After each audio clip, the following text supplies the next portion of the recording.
మంచిది. దేవుని ఘనమైన నామానికి వందనాలు. ఆ రీతిగా కూడి వచ్చిన మీ అందరికి కూడా ప్రభు పేరిట వందనాలు తెలుస్తున్నాను. అసలు క్రిస్మస్ పండగానే మనం మొట్టమొదలు మనకు గుర్తు రావాల్సింది ఏంటంటే, గుర్తుపెట్టుకోండి, బీదలను జ్ఞాపకం చేసుకోవడం గుర్తు రావాలి. హల్లెలూయా. యేసు ప్రభు వచ్చింది ఎందుకు ఎవరికైనా తెలుసా? లూకాసు వార్తలో యేసు ప్రభు సమాజ మందిరంలోకి పోయి ఒక లేఖనం చదివినరు. ఆ లేఖనం ఎవరైనా చెప్పగలరా? బీదలకు సువార్త ప్రకటించడానికి నేను వచ్చిన అంటాడు. అంటే ఆయన మొట్టమొదట బీదలను జ్ఞాపకం చేసుకున్నాడు. కాబట్టి బీదలను కనికరిస్తానంట ఆయన మన మీద కనికరము చూపుతాడట. ఒక మాట చదువుకొని ముందుకెళ్దాము. కీర్తనల గ్రంథము త్వరగా తీయండి. 41వ కీర్తన మొట్టమొదటి వచనమే, బీదలను కటాక్షించువాడు ధన్యుడు, ఆపత్కాలమందు యెహోవా వానిని తప్పించును. ఆమేన్. హల్లెలూయా, హల్లెలూయా. ఇంకొక మాట చదువుతున్నాను నేను ఇందులోనే ఇంకో మాట, 3వ వచనము, రోగశయ్య మీద యెహోవా వానిని ఆదరించును, రోగము కలుగగా నీవే వానిని స్వస్థపరచదవు. ఆమేన్. హల్లెలూయా. గట్టిగా చెప్దాం, హల్లెలూయా. దేవుడు అంటా ఉన్నాడు, బీదలను కనికరించువాడు, బీదలను కటాక్షించువాడు ధన్యుడు అని చెబుతూ, ఎవరైతే బీదలను కటాక్షిస్తారో, బీదల మీద దయ చూపిస్తారో, బీదల మీద కనికరం చూపిస్తారో, వారినంట వారి ఆపత్కాలములలో దేవుడుగా తప్పిస్తాడంట. ఆమేన్. హల్లెలూయా. ఏమొస్తుందయ్యా బీదలను కటాక్షించడం వల్ల, బీదలకు సహాయం చేయడం వల్ల, బీదల మీద కనికరం చూపించడం వల్ల మనకేం దొరుకుతుంది అని చెప్పండి. దేవుడు ఇక్కడ రాసిపెట్టిండు. ఏమంటా ఉన్నాడంటే, నీకు ఆపద వచ్చినప్పుడు, నీకు కష్టం వచ్చినప్పుడు, నీకు ఇదిగో శ్రమ వచ్చినప్పుడు, ఆ ఆపదలన్నింటిలో నుండి నేను నిన్ను కాపాడుతా. దేవుడు చెప్తున్నమాట. అంతకంటే ఏం కావాలి మనకు? ఏం కావాలి? ఇంకొక మాట చెప్తా ఉన్నాడు, బీదలను కటాక్షించడం వల్ల, బీదలను ఆదుకోవడం వల్ల, అమ్మ వినండి, ఇటు వినండి, బీదలను ఆదుకోవడం వల్ల, బీదలను కనికరించడం వల్ల, బీదలకు నీ గుప్పిలి విప్పడం వల్ల దేవుడు ఏమంటా ఉన్నాడంటే, నువ్వు రోగశయ్య మీద ఉన్నప్పుడు నేను నిన్ను ఆదరించదను అంటా ఉన్నాడు. చదవ ఆ మాట చదవండి మీరు. మూడవ వచనం చదవండి, మీరే చదవండి ఆ మాట. రోగశయ్య అంటే అర్థమైంది, రోగం వచ్చి నువ్వు మంచాలో పడుకున్నప్పుడు యెహోవా ఎవరిని ఆదరిస్తాడంటే, ఎవడైతే బీదల కొరకు చేయి చాపుతాడో, ఎవరైతే బీదలకు సహాయం చేస్తారో వానిని యెహోవా వానిని ఆదరించును. ఇంకా రోగము కలుగగా నీవే వానిని బాగు చేసేదవు. ఆమేన్. హల్లెలూయా, హల్లెలూయా. అద్భుతమైన మాట దేవుని బిడ్డలారా. మన జీవిత కాలం అంతా మనము ఈ మాటను పట్టుకొని బ్రతకవచ్చు. ఈ ఒక్కటి చేసినా అక్కడ రెండు ఉన్నాయి, దీంట్లో రెండు ఉన్నాయి. ఒకటేముందంటే, ఒకటేమో నీకు ఆపద వచ్చినప్పుడు కాపాడుతాడంట, రెండోది రోగం వస్తే ఆయన చూడండి రోగశయ్య మీద నువ్వు పడుకున్నప్పుడు నిన్ను ఆదరిస్తా అంటా ఉన్నాడు. మూడోది ఏంటి అంటే, రోగం వచ్చినప్పుడు నేనే నిన్ను బాగు చేస్తా. మేన్. హల్లెలూయా. రోగం వస్తే బాగు కావడానికి ఆ దవాఖానకు పోతే ఎంత ఖర్చు అవుతుంది అంటారు? ఎంత ఖర్చు కావచ్చు? ఒక ఎంఆర్ఐ స్కాన్ తీస్తే ఎంత ఆనంద్? 5,000. నీకు 5,000 కావచ్చు. ఎవరైనా మాలాంటి వాళ్ళు పోయేది ఉంటే 6,000 తీసుకుంటారు. 6,000 అడుగుతారు, నాకు తెలుసు. 6,000 అడుగుతారు. నీలాంటి వాళ్ళు పోతే 3,500 కూడా చెప్తారు, నువ్వు డాక్టరు కాబట్టి. ఆమేన్. హల్లెలూయా. అంటే ఒక్కదానికే 5,000 ఖర్చు పెట్టడం కంటే, ఇక్కడ ఒకరికి బుక్కెడు పట్టడం అన్నం పెట్టడం వల్ల ఏం జరుగుతుందంటే, రోగము కలగగా ఆయనే నిన్ను బాగు చేయను. ఆమేన్. హల్లెలూయా. ఇది కదా బీదలకు సాయం. పండుగలు ఎందుకు చేసుకోవాలంటే, అబ్రహాము 12వ అధ్యాయం నుంచి 19వ అధ్యాయం వరకు చాలా పండుగలు చేసిండు ఆయన. ఫిలిష్తీయులకు విందులు చేసిండు ఆయన. అర్థమైందా? సమాధానం కలగడం కొరకు. పండుగప్పుడు సమాధానం, ఒకరికొకరు మాట్లాడుకుంటూ అంటారు, వాళ్ళ మధ్యన సమాధానం ఏర్పడుతుంది. శత్రువులు కూడా ఆ పండుగ దినాన్ని మాట్లాడుకుంటూ ఉంటారు. కాబట్టి అలాంటివి చేసుకోవడం వల్ల దేవుడు ఎంత మేలు చేస్తూ ఉన్నాడో చూడండి. బీదలకు సాయం చేస్తే మొట్టమొదటి వచ్చేది నీ ఆపదలలో నుండి దేవుడు నిన్ను కాపాడుతాడు.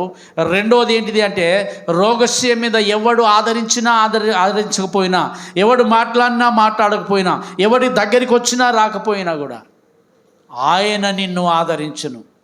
రోగశయ మీద నిన్ను ఆదరించు. అంత మాత్రమే కాదు, రోగం వచ్చినప్పుడు డాక్టర్లు కాదు, దేవుడే నిన్ను బాగు చేస్తా అని చెప్తా ఉన్నాడు. బీదలకు సహాయం చేయడం వల్ల ఎన్ని ఉపయోగాలున్నాయో చూడండి. ఇంకొక మాట చూద్దాం. హల్లెలూయా, హల్లెలూయా. సామెతల గ్రంథము త్వరగా తీయండి. సామెతల గ్రంథము 22వ అధ్యాయం. సామెతల గ్రంథము 22వ అధ్యాయం ఇప్పుడే మనం చదువుకున్నాం కదా. 1-2 వచనాలు చదువుదాం. గొప్ప ఐశ్వర్యం కంటే మంచి పేరు వెండి బంగారముల కంటే దయయు కోరదగినవి. ఆమేన్, హల్లెలూయా. గుర్తుపెట్టుకోండి, వెండి బంగారముల కంటే, వెండి ఇవ్వడం కంటే, బంగారం ఇవ్వడం కంటే ఒక మనిషి మీద దయ చూపించడము కోరదగినది. దేవుడు అది కోరుకునేది. ఎంతమందికి అర్థమవుతుందో ఈ క్రిస్మస్ మాసంలో ఈ మాటలు మీకు అర్థమవుతా ఉన్నాయో లేదో నాకు తెలియదు. చూడండి, మొట్టమొదటి ఏమున్నది? గొప్ప ఐశ్వర్యము కంటే మంచి పేరు మేలు. హల్లెలూయా. గొప్ప ఐశ్వర్యం కంటే ఏది మేలాట? మంచి పేరు, మంచి పేరు. అపోస్తల కార్యాలు మీ అందరికీ తెలుసు. నా వైపు చూడండి, దయచేసి చూడండి, పిల్లలతో ఆడకండి. అపోస్తల కార్యాలలో డోర్కా అని ఒక తల్లి ఉండే. ఆమె ఏం పని చేసేదంటే మిషన్ కుట్టేది, కుట్టు మిషన్ కుట్టేదంట. ఎన్ని ఆత్మలు సంపాదించిందో ఆమె, ఎంతమందిని దేవుళ్ళలోకి నడిపించిందో. ఒక్క మిషన్ ఉంటే, కుట్టు మిషన్ ఉండడం వల్ల, ఒక్క కుట్టు మిషన్ ఉన్నది ఆమెకు.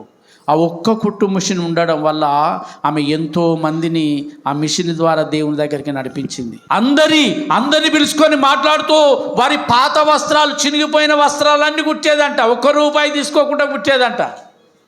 ఒక దినాన ఆమె కాయిలా పడి చనిపోయినప్పుడు పేతురును పిలిపించి, అయ్యా డోర్కా చనిపోయిందయ్యా అని అందరూ ఏడ్చుకుంటూ పేతురుకి ఏం చెప్తారంటే, అయ్యా డోర్కా చాలా మంచిదయ్యా, పేదవాళ్ళందరినీ ఆదరించేదయ్యా, దీనులకు అన్నం పెట్టేది, బట్టలు కుట్టేది, మమ్మల్ని ప్రేమగా చూసుకునేదయ్యా అని చెప్పాను. దానివల్ల డోర్కాకు జరిగింది ఏందో తెలుసా? వెంటనే పేతురు వచ్చి అందరినీ బయటికి పంపించి ఆమె కొరకు ప్రార్థన చేస్తే ఆమెను దేవుడు తిరిగి లేపిండు. చనిపోయిన డోర్కాని తిరిగి లేపిండు. ఆమేన్, హల్లెలూయా. ఇది కదా గొప్ప ఐశ్వర్యం కంటే ఏం మేలు? మంచి పేరు వల్ల డోర్కాకు లాభం జరిగిందా? ఆమె ప్రాణం దక్కిందా లేదా? రెండోది ఏంటిదంటే, వెండి బంగారముల కంటే దయ కోరదగినది. దయ. దేవుడు అంటా ఉన్నాడు, నీ వెండి నాకు అవసరం లేదు బాబు, నీ యొక్క బంగారం నాకు అవసరం లేదు, కానీ దయ కలిగి ఉండాలి నువ్వు. ఇతరుల పట్ల, బీదల పట్ల కటాక్షము కలిగిన వాడు ధన్యుడు అని రాసిండు అక్కడ. వాని ఆపత్కాలంలో వాడు తప్పించబడతాడు అన్నాడు. ద్వితీయోపదేశకాండం 15వ అధ్యాయంలో ఒక మాట ఏమనుందంటే, దేశములో బీదలు ఉండక మానరు. 15:10లో ద్వితీయోపదేశకాండము 15వ అధ్యాయం 10వ వచనములో, ఇక్కడ మీరు నా వైపు చూసి వినండి ఒకసారి. మీరు నిశ్చయముగా వారికి, గట్టిగా చెప్పండి అయ్యా, ఇయ్యాలే అంటాడు. ఈ మాటకు నేను ఎందుకు మీకు గట్టిగా చెప్పమన్నా తెలుసా? బైబిల్ చదివితే తెలుస్తుంది, ఆ అనుభవం వస్తే. నిశ్చయముగా అనేది ఆజ్ఞ. నువ్వేదన్నా ఒక మాట ఇది చేయాలని చెప్పినప్పుడు నువ్వు ఇది చేయాలి అంటావా? గట్టిగా చెప్తావు, ఇది చేయాలరా బాబు అని చెప్తావా? ఏమని చెప్తాం? గట్టిగా చెప్తామా, నెమ్మదిగా చెప్తామా? అందుకే ఇది అంటా ఉన్నాడు, నీవు నిశ్చయముగా వారికి ఇవ్వాలే. నీవు వానికి ఇచ్చినందుకు మనసులో విచారం నీ మనసులో నువ్వు విచారపడకు, బాధపడకు. ఇందువలన నీ దేవుడైన యెహోవా నీ కార్యమన్నిటిలోనూ కార్యములన్నింటిలోనూ నీవు చేయు ప్రయత్నములన్నింటిలోనూ ఆశీర్వదించు. నిన్ను ఆశీర్వదిస్తాడంట. బీదలకు ఇవ్వడం వల్ల ఏం జరుగుతుంది? దేశంలో బీదలు ఉండక మానరు. నిశ్చయముగా నువ్వు వానికి ఇవ్వాలి. నువ్వు వానికి ఇవ్వడం వల్ల ఏం చేస్తాడట? నీ ప్రయత్నములన్నింటిలో, నీ చేతి పనులన్నింటిలో నేను నిన్ను ఆశీర్వదిస్తాను. ఆయన బీదలు దేశంలో ఉండగమానరు. చాలు. బీదలు దేశంలో ఉంటారా ఉండరా చెప్పండి? మన ఊళ్ళో బీదలు ఉంటారా లేదా? ఉంటారు, తప్పకుండా ఉంటారు.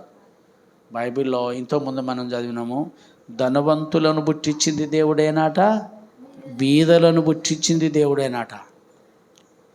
దరిద్రుడు మొరపెట్టినప్పుడు దేవుడు వింటాడట. నీ కుండలో అన్నం ఉంటుంది, వాడు ఆకలికి ఏడుస్తూ ఉంటాడు. అప్పుడు వాని కన్నులు ఎటు చూస్తే ఎరికైనా నీ కుండ వైపు చూస్తాయి, నీ ఇంటి వైపు చూస్తాయి, నీ ఇంటి వైపు చూస్తాయి. ఇట్లా దేని కొరకు చూస్తాయంటే, ఈ దినము ఏ తల్లి అయినా బుక్కెడు అన్నం పెడుతుందేమో, పెట్టకపోతుందా అని ఆ ఇంటి వైపు చూస్తూ ఉంటాడు. వాడు ఆ ఇంటి వైపు చూస్తూ ఉంటాడు. ఇప్పుడు వానికి ఏం దొరకలేదు అనుకో, వాడు దేవునికి మొర పెడతాడంట. వాడు దేవునికి మొర పెట్టినప్పుడు దేవుడు వాని మొర వింటాడంట. దేశంలో బీదలు ఉండక మానరు, నిశ్చయముగా నువ్వు వారికి ఇవ్వాలి. ఆర్డర్ ఎత్తా ఉన్నాడు దేవుడు. ఆర్డర్ అది మామూలు కాదు, ఆర్డర్. నువ్వు ఇవ్వాలి, కంపల్సరీ నువ్వు ఇవ్వాలి, తప్పకుండా ఇవ్వాలి. విధి అది, విధి. భారత రాజ్యాంగంలో హక్కులు ఏ విధంగా ఉన్నాయో విధులు కూడా ఉన్నాయి. హక్కులు ఉన్నట్టుగానే విధులు కూడా ఉన్నాయి. అర్థమవుతుందా? తల్లిదండ్రుల ఆస్తిని నువ్వు తీసుకునే హక్కు ఉన్నది నీకు, కానీ మళ్ళీ విధి ఉన్నది కదా. తల్లిదండ్రులను పోషించే విధి కూడా ఉన్నది అందులో. తప్పకుండా నువ్వే పోషించాలి. అట్లనే ఇదే బైబిల్లో కూడా మనకు కొన్ని హక్కులు ఉన్నాయి, విధులు ఉన్నాయి. ఇప్పుడు విధి ఇది, నిశ్చయముగా నువ్వు వానికి ఇవ్వాలి అంటా ఉన్నాడు. వాడు నిశ్చయంగా నువ్వు వానికి చెయ్యి చాపాలి. చాపాలంటే అర్థమైంది, ఇవ్వాలి అని అర్థము. నీ చెయ్యి చాపాలి అంటే ఇవ్వాలి నువ్వు వానికి. ఆమేన్, హల్లెలూయా. ఇవ్వడం వల్ల నీ కార్యములన్నింటినీ వర్ధిల్ల చేయడమే కాకుండా నీ ప్రయత్నములన్నింటిలో దేవుడు నిన్ను ఆశీర్వదిస్తాడంట. ఇంకేం కావాలండి? ఆమేన్, హల్లెలూయా. నేను అనుకుంటున్నా, ఒకవేళ మీరు ఏదైనా విషయం కొరకు పోరాడితే, చాలా రోజులు అవుతుంది ప్రయత్నం చేస్తూ ఉన్నాం, అది జరుగుతలేదు అనుకుంటే బీదలకు సహాయం చేసి అప్పుడు అడగండి దేవుణ్ణి. ఆయనే చెప్పిండు కదా, ప్రభా నువ్వు బీదలకు సహాయం చేయమన్నావు కాబట్టి ప్రభా ఇదిగో నేను బీదలకు సహాయం చేస్తున్నా, నీ మాట ప్రకారం, నీ లేఖనం ప్రకారం బ్రతుకుతున్నాయ్యా. ఈ నా ప్రయత్నం ఈసారి తొలగిపోవద్దయ్యా, వ్యర్థం కావద్దు, నా ప్రయత్నము సఫలపరచాయి అని ప్రార్థన చేయండి. ఆమేన్, హల్లెలూయా, హల్లెలూయా. ఇంకొక మాట చూద్దాం. ఇంకో మాట సామెతల గ్రంథము 14:21 ఏమన్నదంటే, బీదను కనుకరించువాడు దేవుణ్ణి ఘనపరుచువాడు. అద్భుతమైన మాట. ఆ కింది లైన్లో ఉంటుంది, చదవండి ఆ మాట చదవండి.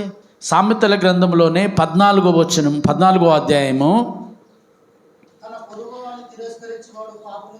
ఆ కింది లైన్లో ఉంటుంది ఈ మాట. ఆ బీదలను కటాక్షించువాడు ధన్యుడు, తప్పిపోదురు.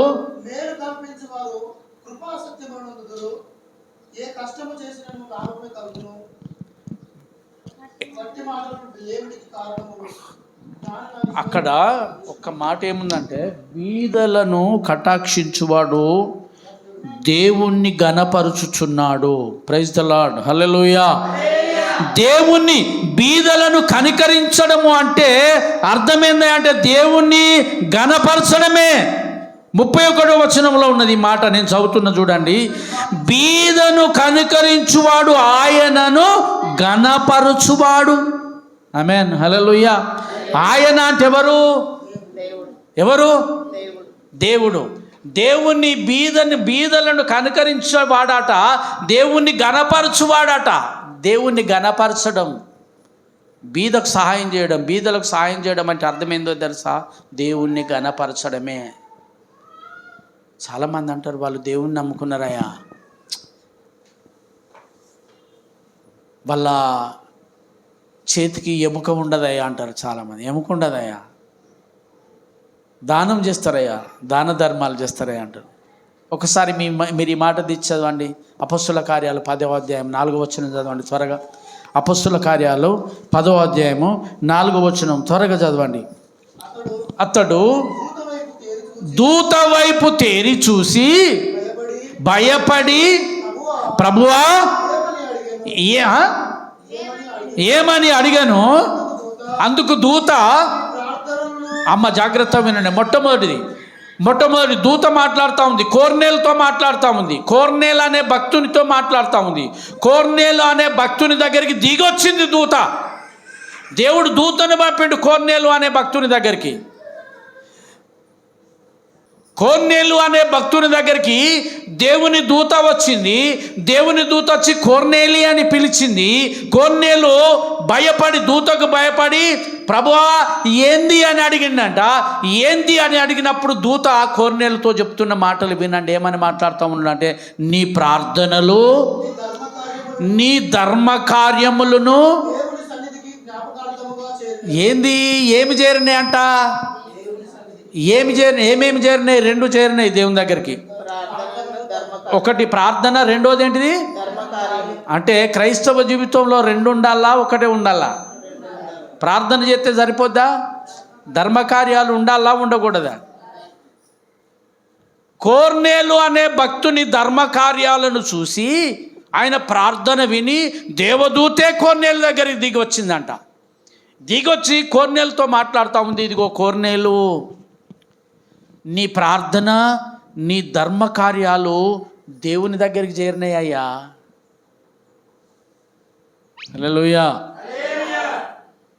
ఇది కాదా దేవుణ్ణి గణపరచడం? ఇదే. బీదను కటాక్షించువాడు ఆయనను గణపరుచుచున్నాడు. ఒక దినమంట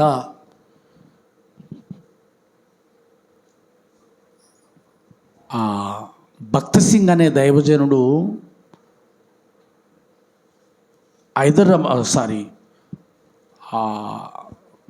కాశ్మీర్ ప్రాంతంలో సువార్త చెప్పి ట్రైన్ ఎక్కి వెళ్తూ ఉంటే ఒక బీదవాడట ఆ రైల్వే స్టేషన్ ఆయన రైలు ఎక్కుతూ ఉంటే ఆ ప్లాట్ఫామ్ మీద గడగడ వణుకున్నాడట. చలికాలం ఆ పడుకొని గడగడ వణుకుతూ ఉన్నాడంట. వణుకుతూ ఉంటే భక్త సింగ్ గారు ఆయన తొడుక్కున్న కోటిప్పి వారి మీద కప్పి, ఆ గడగడ వణికే వ్యక్తి మీద కప్పి ట్రైన్ ఎక్కి వెళ్ళిపోయిందంట.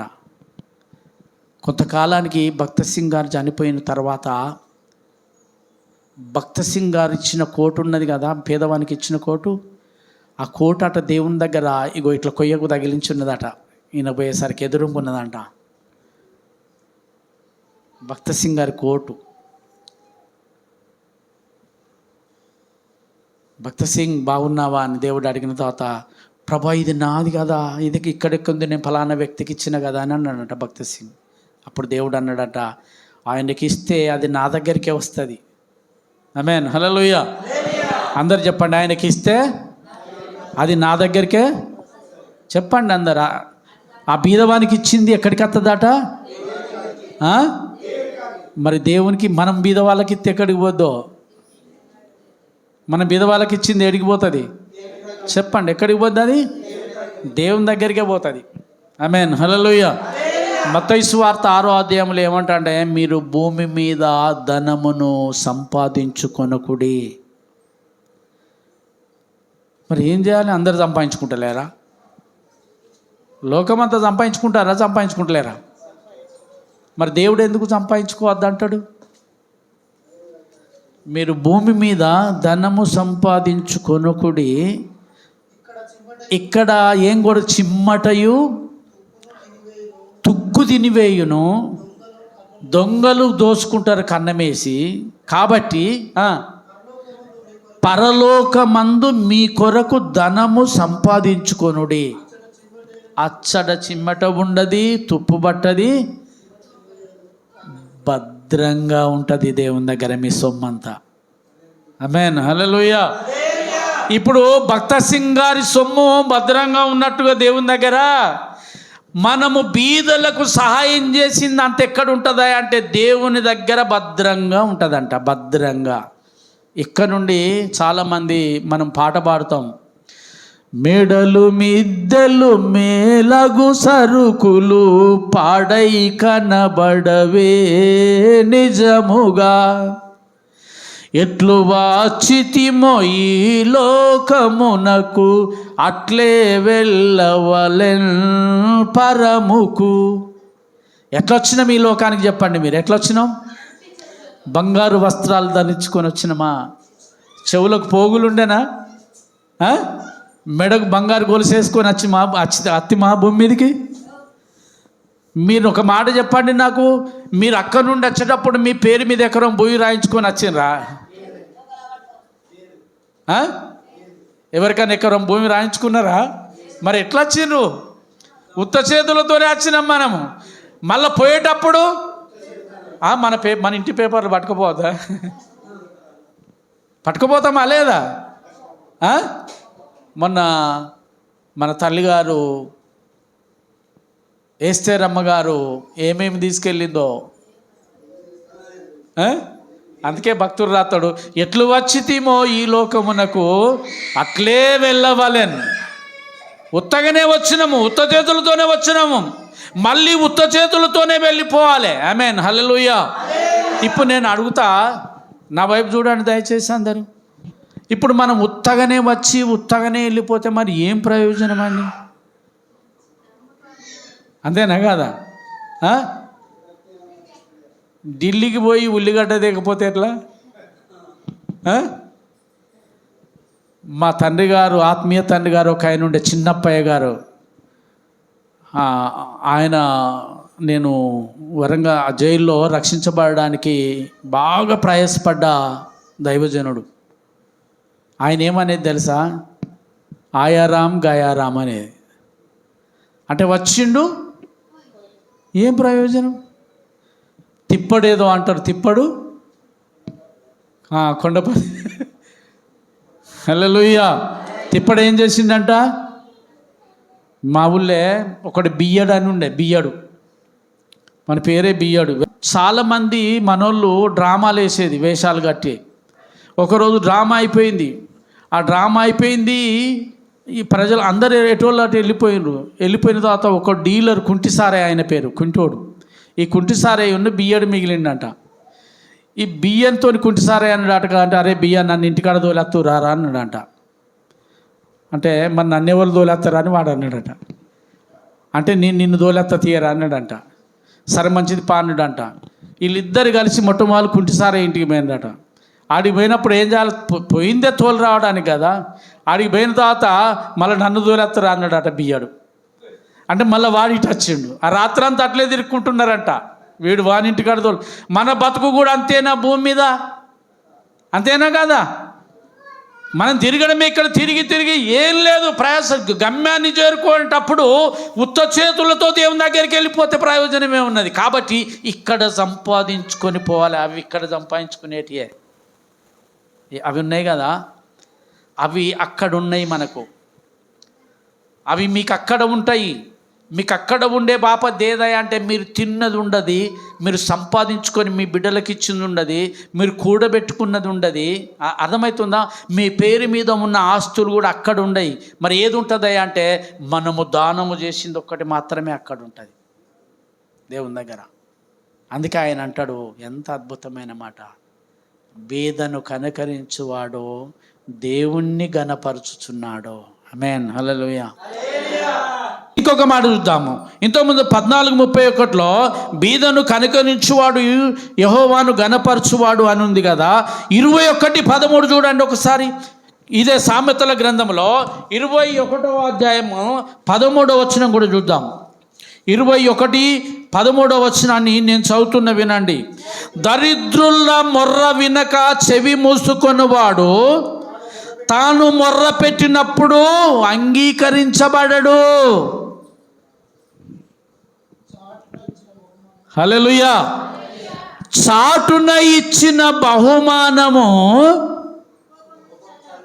కోపమును, దేవుని ఉగ్రతను జల్లారిస్తుంది. ఆమేన్. హల్లెలూయా, హల్లెలూయా. ఇక్కడ చూడండి, మళ్ళీ అమ్మ జాగ్రత్త వినండి మాట. 13వ వచనాన్ని మళ్ళీ నేను చదువుతున్నా. 13వ వచనాన్ని, దరిద్రుల మొర వినక చెవి మూసుకొని వాడు తాను మొరపెట్టినప్పుడు అంగీకరించబడడు. దేవుడు ఇక్కడ వీడు మొరపెట్టినప్పుడు, ప్రభువా నాకు బాగలేదు, నాకు ఆరోగ్యం బాగలేదు, నన్ను బాగు చేయమంటే దేవుడు వినడంట. నువ్వు దరిద్రుల మొర వింటే దేవుడు నీ మొర వింటాడు. అమ్మో, ఎంత లింక్ ఉన్నది కదా.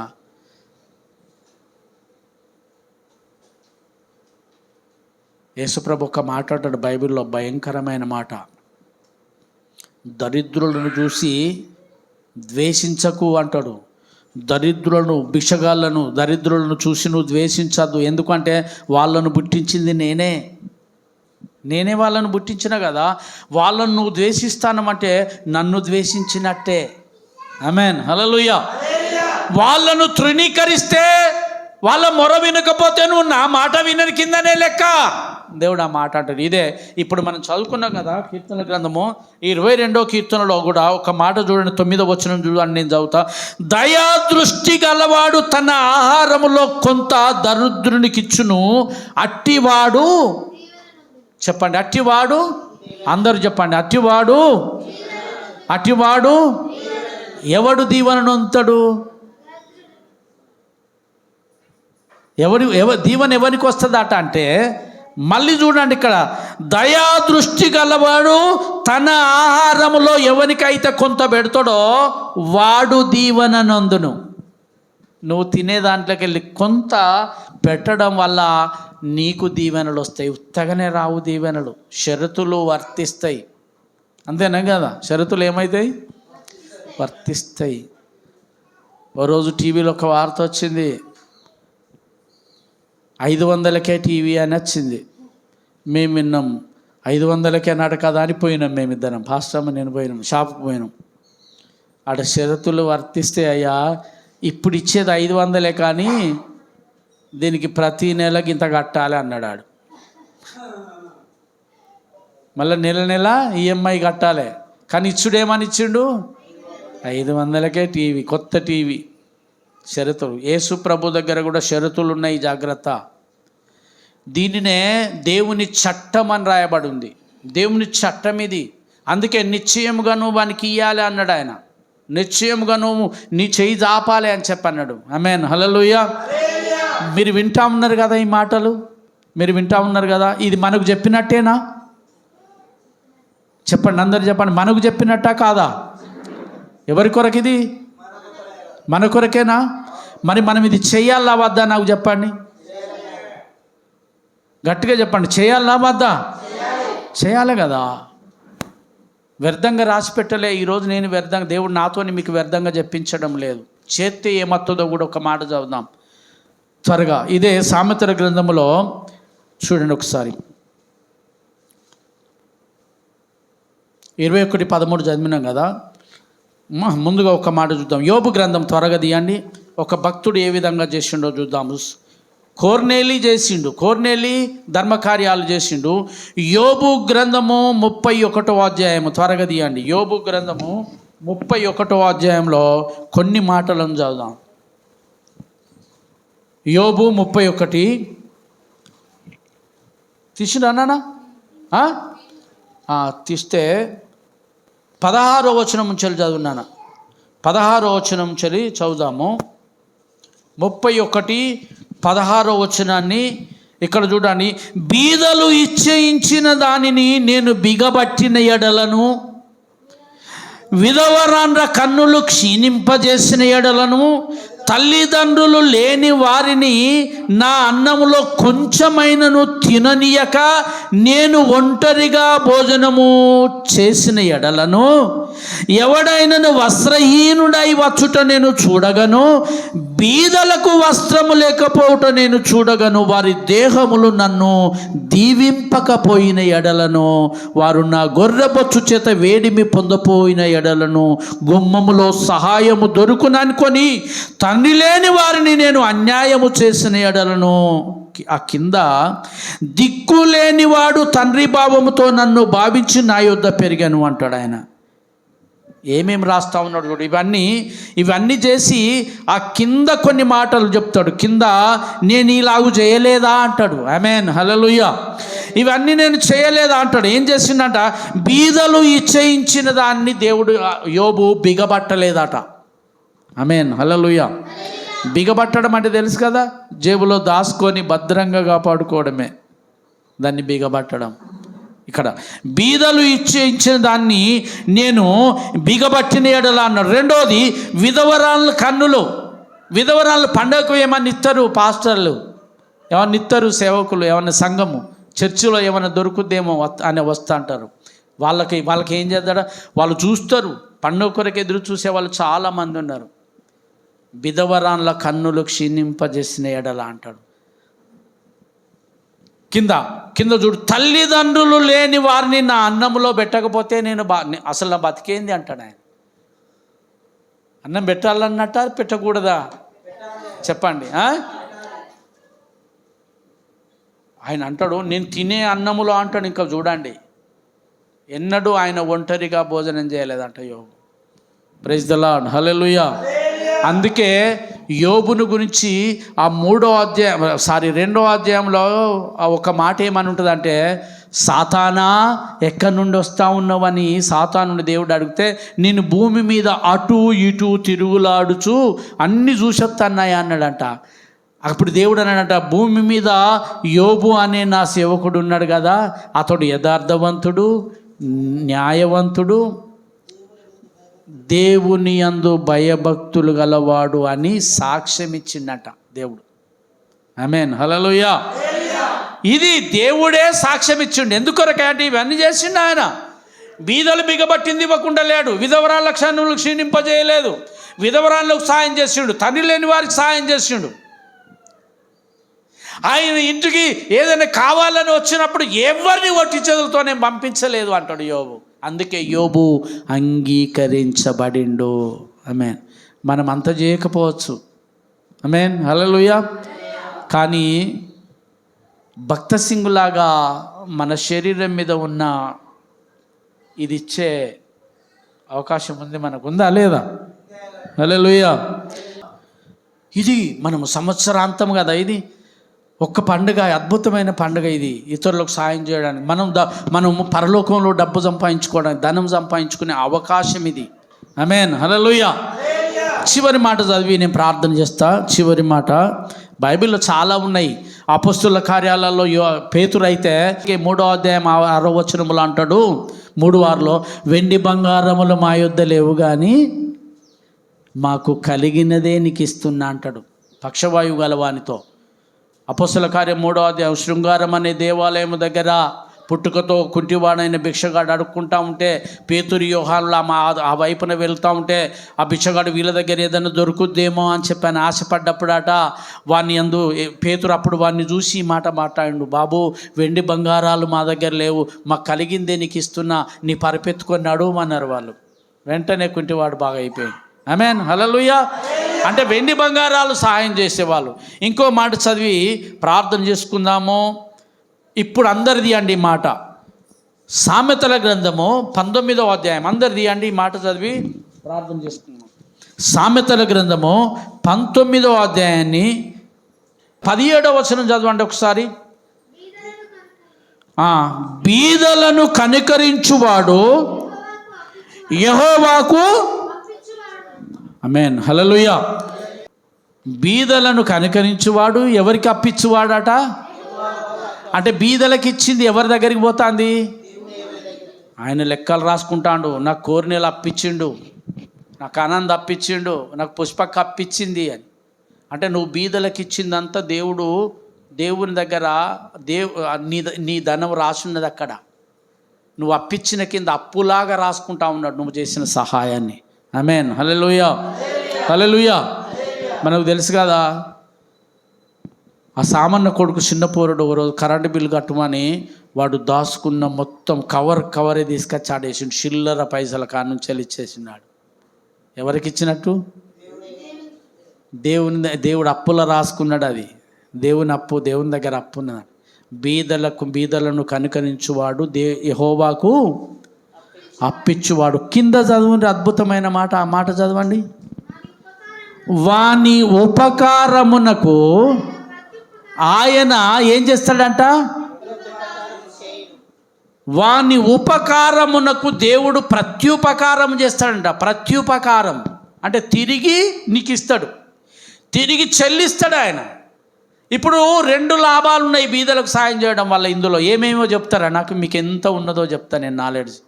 2 లాభాలు ఉన్నాయి ఈ మాటలో. 2 బీదలకు సాయం చేసేవానికి 2 లాభాలు ఉన్నాయి. ఏమేమి లాభాలు ఉన్నాయి చెప్పండి? ఒకటి అప్పులు తీరిపోతాయి, ఇంకా వెరీ గుడ్, ప్రత్యుపకారం. అంతేనా? ఇప్పుడు ఈ 2 కరెక్ట్ అయినా ఒకటి నేను చెప్తా వీరని, ఇంకెవరైనా చెప్తారా? 2 మేలులు జరుగుతాయి. ఆ 2 ఇంకెవరైనా చెప్తారా? ఇంకే విధంగానైనా? మొట్టమొదటిది ఏంటిదో తెలుసా? నీ డబ్బులు నీకే అక్కడ రాసి ఉంటాయి. అప్పు అంటే అర్థమైంది, నువ్వు దేవునికి అప్పిచ్చినావంటే అప్పు ఉన్నట్ట అక్కడ లేనట్ట. అది అట్లనే ఉండంగా మళ్ళీ దేవుడు ఏం చేస్తాడట? ఆయన వానికి ప్రత్యుపకారం. ఉపకారం అప్పు కిందికి రాదు. ఆమేన్, హల్లెలూయా. అప్పు చెల్లించడం అనేది ఉపకారం కిందికి రాదు. అది హక్కు, అంతేనా కదా? విధి. నువ్వు అప్పు తీసుకున్నప్పుడు ఇవ్వాలి, అవద్దా? అది విధి. కానీ ఇక్కడ ఏంటిది? ఉపకారం అనేది హక్కు కాదు కదా, బాధ్యత కాదు, విధి కాదు. ఆమేన్, హల్లెలూయా. ఇది దయాగుణము. దేవుడు దయాళుడు కాబట్టి నువ్వు బీదవానికి సహాయం చేస్తే, బీదను కనికరించినప్పుడు అంట అది ఆయన అప్పులో రాసుకొని తిరిగి నీకు ఉపకారం చేస్తాడంట. ఆమేన్, హల్లెలూయా. ఇది ఎంత అద్భుతమో! బీదల పట్ల దేవుడు ఎంత ప్రణాళిక కలిగి ఉన్నాడు. నేను అనుకుంటూ మనం కూడా ధనవంతులమేం కాదు. మనం ధనవంతులమా? మనమేం ధనవంతులం కాదు, మనం బీదవాళ్ళమే. కానీ మనకున్న దానిలోనే, మనము కలిగి ఉన్న దానిలోనే బీదలకు ఎవరైతే సహాయం చేస్తారో, బీదలను కనికరిస్తారో వాళ్ళు దేవునికి అప్పిచ్చిన వాళ్ళు అవుతారో. అప్పుడు దేవుడు నీ ఉపకారమునకు ప్రత్యుపకారం చేస్తాడు ఆయన. హల్లెలూయా. నమ్మకం ఉందా? అది దేవుడు ప్రత్యుపకారం చేస్తాడని నమ్మకం ఉన్నదా? అన్యాయస్తుడా దేవుడు? న్యాయస్తుడా? అందరు చెప్ప, అన్యాయస్తుడా న్యాయస్తుడా? న్యాయస్తుడు అంటే మరి ఇస్తాడు కదా. నీ అప్పు నీకు ఇస్తాడా? ఇవ్వడా? ఎగ్గొడతాడా? ఎగ్గొట్టాడు. నీ అప్పు జాగ్రత్తగా అక్కడ పెడతాడు. రెండోది ఏంటంటే దేవుడు ఉపకారం చేస్తాడు. నువ్వు ఉపకారం చేసినావు కాబట్టి తప్పకుండా దేవుడు ఉపకారం చేస్తాడు. ఆడొక మాట ఏముందా? నీళ్లు పోయి వాడికి నేనంట నీళ్ళకు బదులు నూనె పోతాడేమో. నీళ్ళు విలువైనాయా? నూనె విలువైందా? నూనె ఇవ్వలేదా విధవరాలకు? నూనె కుండలు నింపలేదా? కాబట్టి విధవరాలు ఏమిచ్చింది దేవునికి అంటే నీళ్ళు ఇచ్చింది ఫస్ట్ దైవ సేవకునికి. నీళ్ళు ఇచ్చిన వానికి, నీళ్లు పోసినోనికి నూనె పోసిన దేవుడు ఆయన. నీ అప్పు తీర్చడా? తప్పకుండా తీరుస్తాడు. కాబట్టి బీదలకు సహాయం చేద్దాం. దేవుడి మాటలు మనందరి వెనుకల్లో ఆశీర్వదించునుగాక. ఆమేన్.